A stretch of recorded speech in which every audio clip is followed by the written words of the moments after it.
Je vous invite à prendre une petite cuillère et à goûter et à me faire parvenir vos remarques également.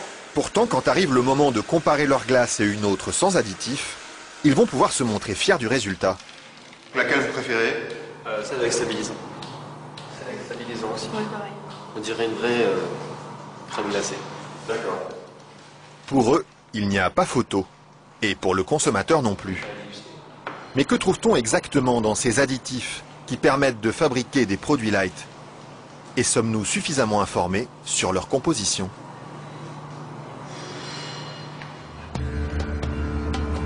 C'est à Vilvoorde, à quelques kilomètres de Bruxelles, que nous sommes allés chercher les réponses.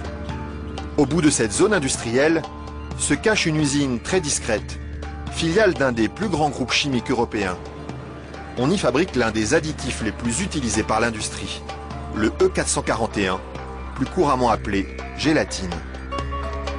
Et le responsable commercial de l'usine, Michel Vandenberg, n'est pas peu fier de nous montrer tout ce qu'on arrive à fabriquer avec son produit miracle. Alors je vais vous montrer quelques exemples des principales applications de la gélatine. On a naturellement le secteur alimentaire qui est l'application la plus importante au niveau mondial. Alors vous avez ici tous les produits gélifiés. Le premier marché pour lui, ce sont les bonbons. Mais on trouve aussi sa gélatine dans des gélules pharmaceutiques, des pellicules photo et même des shampoings.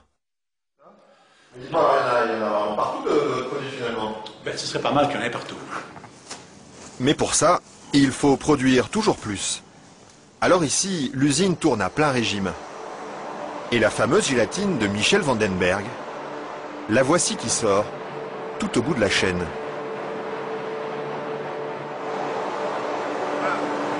Ça c'est la fameuse gélatine. Ça c'est la gélatine. Ce sont ces spaghettis qui collent aux doigts. Il faut à peu près 3 à 4 jours pour arriver jusqu'ici. De la préparation de la matière première jusqu'à le séchoir ici.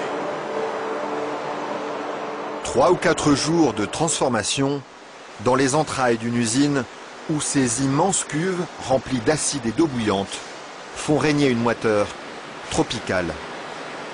Et au milieu de cette atmosphère étouffante, il y a un détail qui frappe le visiteur et qui pénètre jusque dans les locaux les plus protégés de l'usine. C'est pourquoi ça? Ah, c'est les odeurs. Ça sent mauvais les îles? D'accord, ça dépend. Une odeur âcre d'acide et de graisse brûlée qui flotte sur tout le site jusqu'à l'extérieur de l'usine. Et la raison de cette odeur, la voici. C'est la matière première avec laquelle on fabrique la gélatine. Ça c'est la matière première. Nous traitons donc la couenne, la peau de porc. D'accord. De la peau de porc qui arrive par palettes entières dans son usine. Une matière première qui ne lui coûte presque rien et qu'il achète dans toute l'Europe. Ceci vient de Hongrie. Ça vient de Hongrie, d'accord. Voilà. Et tous les jours, près de 150 tonnes de couenne de porc attendent dans ce hangar d'être dévorées par un monstre d'acier au nom évocateur, Dinosaurus.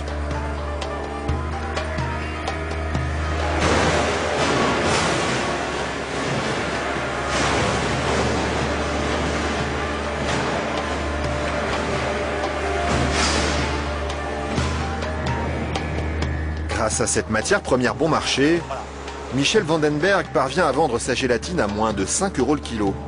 Un prix défiant toute concurrence qui lui ouvre sans cesse de nouveaux marchés. Et celui qui marche bien en ce moment, c'est justement le marché des produits light. Attendez, il ne faut pas filmer ça à 1 minute. Mais voilà, ceci, qui est un beurre allégé, 40%. Alors un fromage frais, 0% matière grasse. Et chez lui, on trouve même les plus grandes marques. En marque Danone, taille fine. Une mousse liégeoise de chez Auchan. Voilà, une mousse de la laitière. Alors un produit Weight Watcher, donc avec moins de matière grasse, donc pour stabiliser le produit, pour maintenir l'onctuosité des produits, on utilise la gélatine. Un produit que les industriels n'hésitent pas à utiliser en grande quantité. Le seul problème, c'est qu'ils oublient parfois de l'écrire sur les étiquettes. Quand on les regarde, on lit bien la mention gélatine, mais pas l'origine du produit. Ils mettent gélatine, mais ils disent pas quelle est l'origine de la gélatine. Pourquoi? Ils assument pas que ce soit fait à partir de porc. C'est quoi le problème qu'ils ont avec ça? Non, mais je veux dire... Non, parce que c'est un problème, c'est un sujet très sensible. Ouais. Parce qu'il y a quand même les minorités, les minorités musulmanes, juives et autres, qui éventuellement ont des problèmes avec ça. Mais ce serait bien justement de leur dire... Ça, je ne voudrais pas que... Oui, je sais bien, mais je ne sais pas s'il faut mettre ça dans l'émission. Mais c'est vrai que, bon... Parce que du coup, ils savent pas si c'est du porc ou de la vache. Du coup, comment ils font pour consommer?